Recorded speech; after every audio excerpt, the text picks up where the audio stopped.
Le 1er juin 2016, le plus long tunnel ferroviaire du monde, le tunnel du Gothard, a été ouvert avec un show spectaculaire. En présence des principaux hommes politiques internationaux, 2 pièces de théâtre ont été présentées aux entrées nord et sud, avec 300 acteurs et une transmission internationale en direct à la télévision. Tout le spectacle qui a irrité et mis mal à l'aise beaucoup de spectateurs a été jugé de la façon suivante par la plateforme de dévoilement russe Kateom. Les images sataniques et sodomiques montrent le goût artistique et religieux de l'élite globaliste. L'ouverture du tunnel était un acte symbolique antichrétien d'adoration du diable. Le show postmoderne portait un message clair.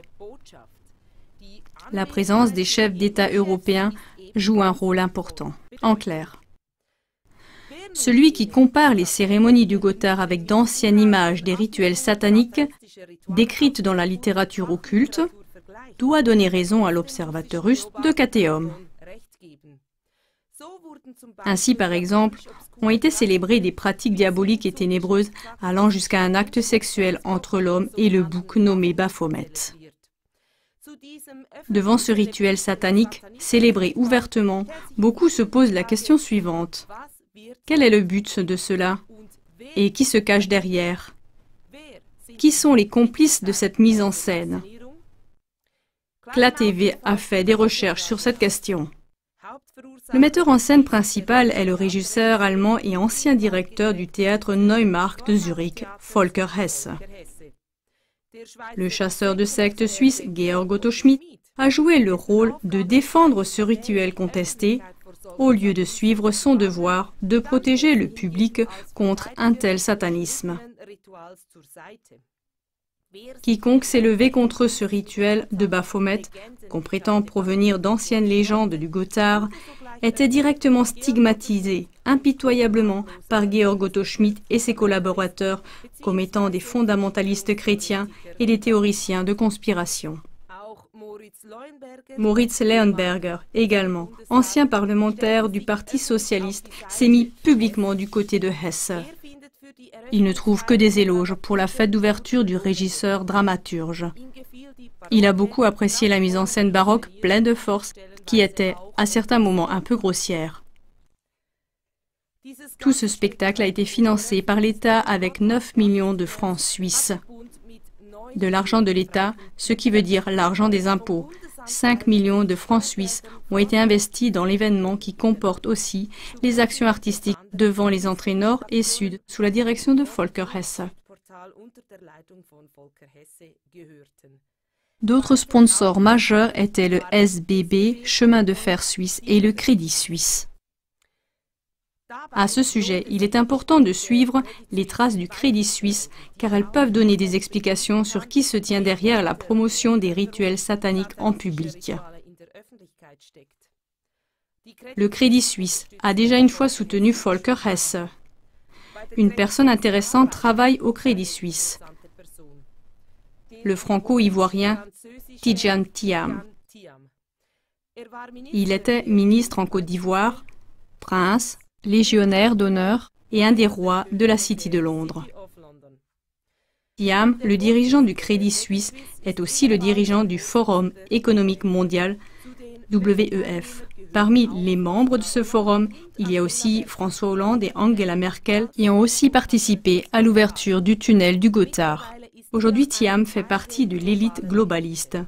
C'est un ami de l'ancien Premier ministre britannique David Cameron et du politicien britannique George Osborne. Et il correspond avec la plupart des chefs d'État asiatiques, dont le Premier ministre chinois. Il est en relation avec 40 des 54 chefs d'État africains. Thiam est membre d'une loge secrète française qui compte 500 membres et qui se nomme Le Siècle. Ce club existe depuis les années 40. Les événements qui suivent vont montrer que par ce show, on a voulu promouvoir et exécuter un rituel satanique en prétendant que c'est une œuvre artistique. En effet, il n'y a même pas 3 mois, les pratiques vaudou de l'artiste suisse-allemand Philippe Roux ont amené plus de 800 000 malédictions par Internet contre le politicien et éditeur suisse Roger Köppel. Vous trouverez les détails dans l'émission de CLA TV en allemand, La satire piège mortel. De la même manière, la pièce de théâtre Fear, qui appelle à la violence du metteur en scène Falk Richter, a amené à des incendies criminels visant des hommes politiques de droite.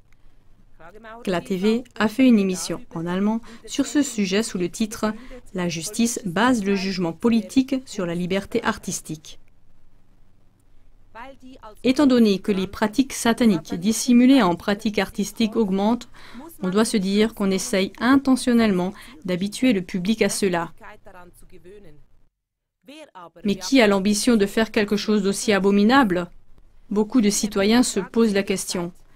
Des gens comme le metteur en scène de théâtre Volker Hesse, l'expert de secte Georg Otto Schmidt et le dirigeant du Crédit Suisse Tidjane Thiam ont-ils eux-mêmes quelque chose à voir avec de tels rituels sataniques? Pour mettre en scène, sponsoriser et apprécier de pareilles choses? Si vous avez plus d'informations, veuillez les transmettre à la rédaction de CLA TV. Merci pour tous vos éclaircissements. Danke für jede erhellende Zusammenarbeit.